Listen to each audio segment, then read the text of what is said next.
welcome to episode 2 of Introduction to Philosophy online version.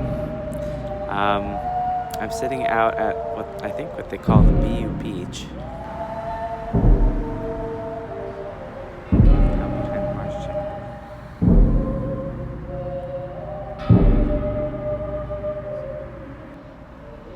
I downloaded some new editing software so that I could have more fun making these videos.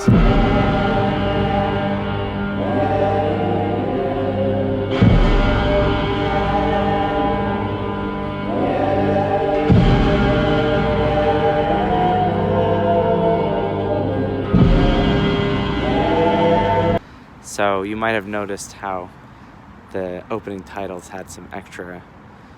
They're a little extra. So anyway, I'm going to keep trying to learn how to use this software to make these videos more fun for me and maybe for you. So let me see. So I brought a notebook which has in it all of the things I want to cover in today's short video. So starting with the method of doubt, and then the idea of going after the foundations, or what I call in the slides the naive foundations. So starting with perception as a foundation. Then we'll talk about the argument from dreaming, which I touched on at the end of the last video. Then we'll talk about the limits of the dreaming argument, and then the stronger argument, the omnipotent deceiver or evil demon argument. And then I want to keep driving home this reminder that knowledge is the thing that's in doubt, but not truth. So that's going to be kind of an important distinction that I want to keep reminding you of. Okay, so review from last time. We're looking for foundations of knowledge which are absolutely certain, and the method of doubt is René Descartes' tool for paring away all the things we believe to try to find something which is absolutely certain, which can serve as the foundation for all other kinds of knowledge. And so I mentioned last time that the first place he turns is to think about dreaming, and think about dreams as a sort of source of doubt of ordinary perception. But I don't know if I was as clear in making the point about why we're looking at dreams, or why are we trying to undercut perception, or why is he interested in doing that. So the point of the method of doubt is to doubt as many things as possible, but he's not trying to go through each belief one at a time. He's trying to find a way to cut out whole swaths of beliefs at the same time. And so then the idea is that everything that we see around us, everything that we can touch and feel and hear and taste and smell, the senses are a source of a ton of our beliefs. So everything that we come to know through the senses, he's trying to take out all of those at once, in the sense of he's trying to cast doubt on everything that we come to believe through the senses all at the same time. So the idea is, if you can call into doubt the foundation, or what I call in the slides the naive foundations, naive meaning, what we normally, without theoretical reflection, trust as our foundations are our senses. And so if we can cut out the naive foundations with some sort of, fell stroke, that's going to get us a far way toward sort of paring down all the things that are not 100% certain in our worldview. Okay.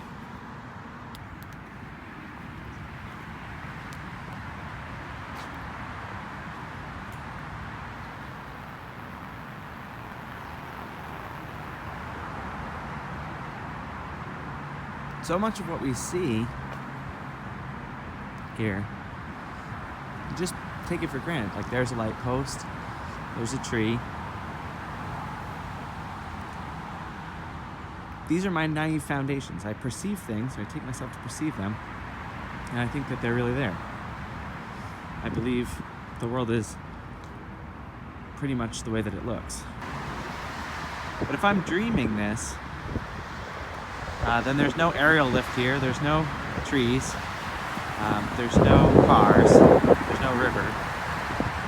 All of it is just in my mind. So if there's a chance that I'm dreaming, then I can't be 100% certain that things I seem to be perceiving are as they are. So some of you are probably thinking, well, okay, maybe I can't tell that this is a dream right now. I can't tell if I'm awake or dreaming with 100% certainty, but I at least know that there are things like trees. I know that there are rivers, and I know that there are cars because I've seen them before when I was awake. But what if you've always been asleep? What if you've never actually woken up? Every time you seem to have woken up before, or you think you woke up, you were just still dreaming. So you've never actually seen your body or your hands. You've never seen a tree. You've only seen dream images of a tree.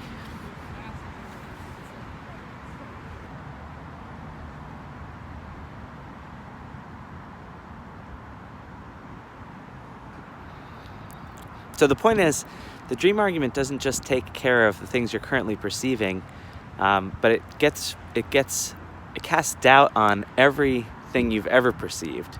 The idea is that nothing you've ever perceived through your senses is sort of guaranteed 100% to be accurate. The whole thing could have been misleading.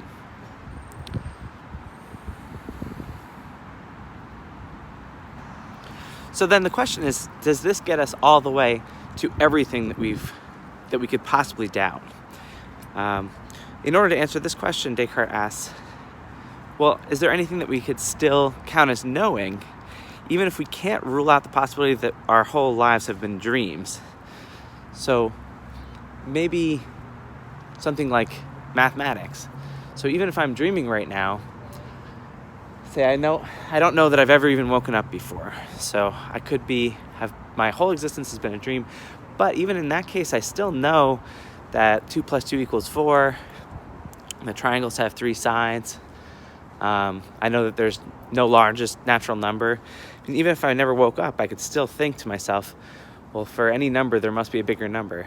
So it seems like my mathematical knowledge isn't undermined by the possibility of dreaming. Okay, we are moving inside because it's too cold outside.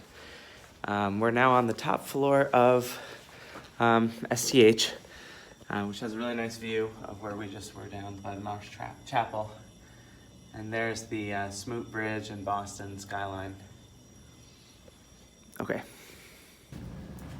so the question then is there any way for us to cast doubt on our mathematical knowledge? And the kind of thing I have in mind are arguments like the one I was just mentioning about there's no greatest natural number. So something like premise 1,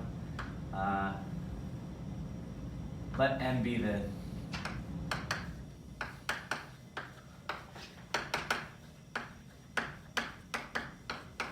n is the biggest number. Premise 2, if n is a number, then n + 1 is a number. But n + 1 is greater than n. Contradiction. I don't know if it's worth putting on the blackboard, but the idea is that we have a set of inferences. It's pretty simple, straightforward. I'm trying to break it down into some parts because it's going to be relevant for what I want to say next. So then the question is, can we doubt this kind of stuff even if we're dreaming? So maybe this is all a dream right now. But nevertheless, I can go through this reasoning and think, okay, there's no biggest natural number, because any such premise would leads to a contradiction. Okay. So where are we at on our notebook agenda? So we talked about the argument from dreaming. I tried to talk about the limits of the dreaming argument, and what I was getting after was this idea that the dreaming argument can make us doubt our senses, but it can't make us doubt our a priori reasoning. So whatever we're able to think about and know through thought alone, we should be able to know whether or not we're dreaming. We can go through those steps, just like these steps. So even if these steps represent some thought in a dream, we can still go through the reasoning, even in our dream, and know that there's no biggest natural number. So the next step in the thought process is to discuss this omnipotent deceiver argument. So the omnipotent deceiver argument is meant to take us farther than the dreaming argument can. It's meant to cast doubt on the sorts of things that we could know even if we were dreaming, the sorts of mathematical or a priori knowledge that we might be able to have. So the idea of the omnipotent deceiver argument goes something like this. Suppose that God wanted to trick me. Not just that I'm dreaming, but that there is an omnipotent being, someone capable of doing anything that they wanted, and they were intentionally trying to screw with my mind to make me think things were true, which were in fact false.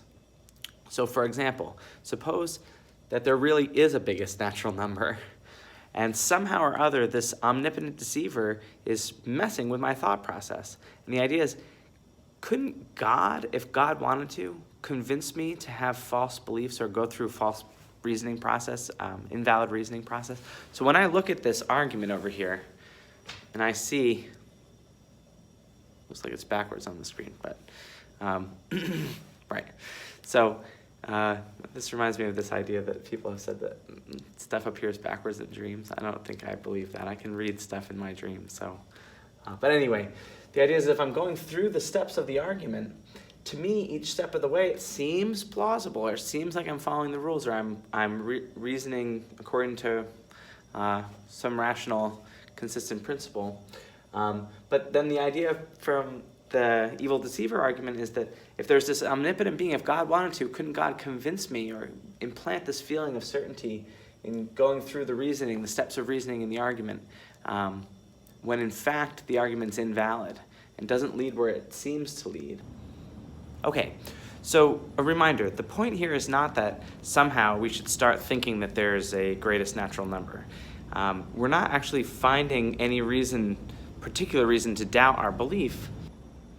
Okay, so whenever I teach this, every single semester, a large portion of the students will get confused about this point. And I also got confused about this the first time I took an Intro to Philosophy class too. So pay close attention. The idea is that Descartes is calling into question our knowledge. But what he's not doing is trying to argue that there is no external world or that mathematical truths aren't what they seem to be. So truth is one thing and knowledge is another thing. And we're going to keep coming back to this theme as we progress in our epistemology unit. What's being called into doubt is our justification, our evidence for believing the things that we believe. But just because we can't be certain that something is the case doesn't mean that it isn't the case. So the fact that if Descartes is right, I can't be certain that there's a river out there. But the fact that I can't be 100% certain that there's a river out there doesn't entail that there is no river. It just means that I'm not 100% certain that it is there.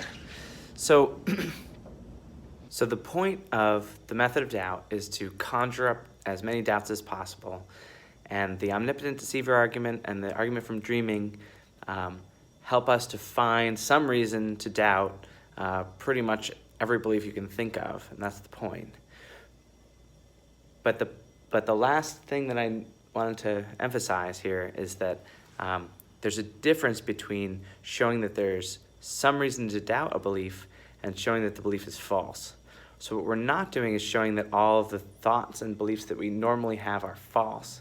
We're only showing that we don't have 100% certainty when it comes to those beliefs and thoughts. And that, therefore, if you think like Descartes thinks that certainty is required for knowledge, that we don't know those things to be true. And using the method of doubt, that means that anything that we don't know with 100% certainty, we're supposed to regard it as false. So the method of doubt has us pretending that things are false, but it doesn't actually show us that they are false. All right, that's it for episode 2, and I'll see you for episode 3. And thanks for tolerating all my explorations in the video editing software effects panel. And I'll probably keep playing with that as we go.